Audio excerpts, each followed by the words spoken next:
Hi friends, అందరికీ నమస్తే. ఈరోజు నా స్టైల్లో బెండకాయ టమాటా కర్రీ ఎలా చేయాలో చూపిస్తాను. అందుకు కావాల్సిన పదార్థాలు బెండకాయలు, టమాటా, పచ్చిమిరపకాయలు, ఆనియన్స్.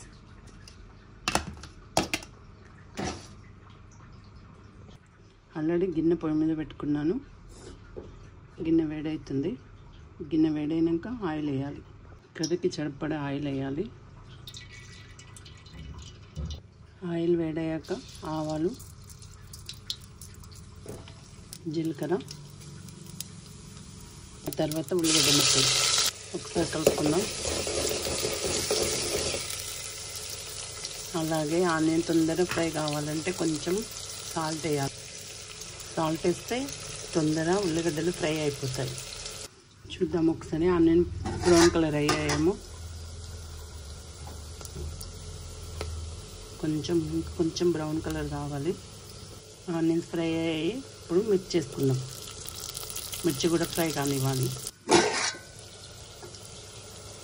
అలాగే మిర్చి కూడా ఫ్రై అయ్యాయి. కొంచెం అల్లం వెల్లుల్లి పేస్ట్ వేద్దాం.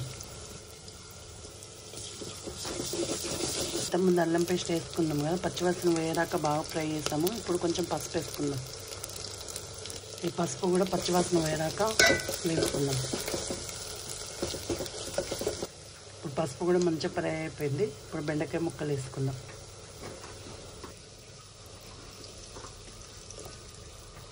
ఇప్పుడు బెండకాయ ముక్కలు వేసుకున్నాం కదా, ఒక నిమిషం కలుపుకుందాం. ఇప్పుడు బెండకాయ ముక్కలు వేసుకొని కొంచెంసేపు కలుపుకున్నాం కదా, బెండకాయ కూడా కొంచెం ఆయిల్లో ఫ్రై కానిద్దాం. ఆ తర్వాత టమాటా పేస్ట్లు వేసుకుందాం. చూద్దాం ఒకసారి బెండకాయ ముక్కలు ఫ్రై అయ్యాయో లేదో.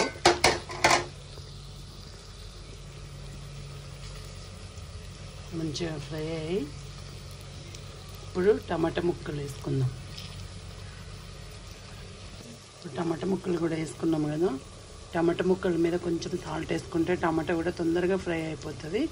టమాటా ముక్కలు వేసినాక కర్రీ నెట్టి పరిస్థితిలో కలపద్దు, టమాటా ఉడకదు కలిపితే. అందుకే ఓన్లీ సాల్ట్ వేసి మూత పెట్టేస్తే సరిపోతుంది.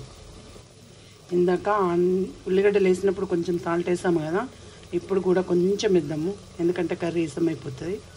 అందుకే చూసుకొని వేసుకోవాలి. కర్రీకి సరిపడినంత వేసుకోవాలి అంతే, లేకపోతే కర్రీ బాగా ఇసం అయిపోతుంది. ఇప్పుడు మూత పెట్టేసుకుందాం. ఇప్పుడు ఒకసారి కర్రీ కలుపుకుందాము.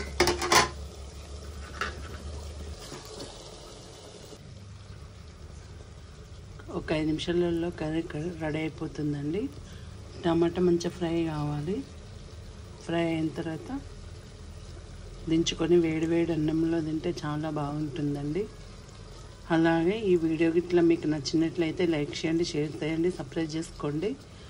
ప్లీజ్ ఏమైనా తప్పులు ఉంటే క్షమించండి. ఇన్ని రోజులు కొంచెం షార్ట్ వీడియోలు పెట్టాను, ఇప్పుడు కొంచెం పెద్ద వీడియోలు పెడుతున్నాను. ఏమైనా తప్పులు ఉంటే క్షమించండి. ప్లీజ్ లైక్ చేయండి, షేర్ చేయండి, సబ్స్క్రైబ్ చేసుకోండి. అలాగే ఉంటాను మరి. బాయ్. ఇంతవరకు చూసినందుకు మీకు ధన్యవాదాలు.